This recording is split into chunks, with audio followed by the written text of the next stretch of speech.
Reactive hypoglycemia or reactive hypos. This is a common problem that's affecting a lot of people. But what does it mean? Well, when we eat food, and certainly if we eat anything sugary or starchy, this will cause our blood sugar level to rise. Our body needs to respond to that to not let the blood sugar go too high. So it does that by releasing insulin, which instructs the body to do a variety of things to lower the blood sugar level again. And in this, the body can stay healthy and happy. However, there is a common problem that many people are experiencing, and that's something called reactive hypoglycemia. Now, the word hypoglycemia, often just shortened to hypo, means low blood sugar. And this can happen after eating sugary and starchy foods. Now, you might be wondering, or you might be thinking that doesn't make any sense. Why would eating sugary and starchy foods, foods that raise your blood sugar, cause your blood sugar to go too low? Well, the reason for this is in how the body responds to a sudden intake of sugar or starch that raises blood sugar. So as I mentioned, when we eat sugar or starch, it can raise our blood sugar and our body release insulin to lower it again. Now, if the body has started to struggle to keep that system under control and it's a bit at war with itself to some degree, this ability to easily fine-tune blood sugar is lost to some degree. And if we eat a lot of sugar, a lot of refined starchy foods that rapidly get digested to sugar, we get this real surge of sugar into the blood. This surge of sugar causes lots and lots and lots of insulin to be released to rapidly bring that blood sugar back down. And if the body's a bit unhealthy and the body's got this thing called insulin resistance, the body will be releasing even more insulin to try to bring that blood sugar back down. In doing so, the insulin also tells our liver to stop making glucose for a period of time. And it is this, the combination of insulin pushing sugar out of the blood and the liver being told to stop making glucose, that leads to a low blood sugar or hypoglycemia.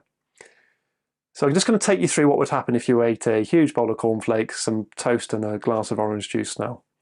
So your blood sugar will have been normal before you've been eating, everything else being equal. You would then eat that starch and sugary foods.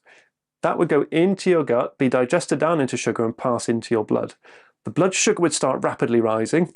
Insulin would then be released from the pancreas. That insulin would travel around in the blood and be knocking on the doors of cells saying, quick, open your door, let the sugar out of the blood. And the sugar's starting to move out of the blood. But also the insulin has gone to the liver and said, liver, we've got too much sugar in the blood. Please stop making sugar for a period of time. The sugar level then starts to drop. However, the insulin level can sometimes hang around for too long. So even though the sugar is coming back to normal, there is still a high level of insulin in the blood. And this is then telling the liver continually, don't make sugar, don't make sugar. And as a result, this drop in blood sugar happens until that insulin level really does come down and the liver can start making glucose again. So this pattern of eating some sugary or starchy food, such as a cornflakes, orange juice, toast, or bread, followed by a surge in blood sugar and then a drop or a hypo, tends to happen over about 1 to 3 hours. And this is why some people might feel very hungry or even potentially quite shaky and difficulty thinking about 1 to 3 hours after they've eaten some food that raised their blood sugar. Now, the solution to this used to be, well, you need to eat little and often. So you eat a bit of sugary or starchy food frequently and often so you don't get that dip. However, for many people, the other obvious solution to this is not to eat the large intake of sugar or starchy refined foods that cause that glucose surge in the first place. If you can avoid that sudden glucose surge in the blood, that sudden dumping of sugar into the blood, you'll then avoid that rapid rise in insulin. And with that, you'll avoid the roller coaster, that dip that you experience between 1 and 3 hours later. And if you avoid eating those foods and that surge of glucose, instead what you have is a nice, happy, flat system. So instead of this roller coaster, it's a nice, smooth, flat train track. And the body remains happy and you remain full of energy and you're not hunting for food a couple of hours after eating.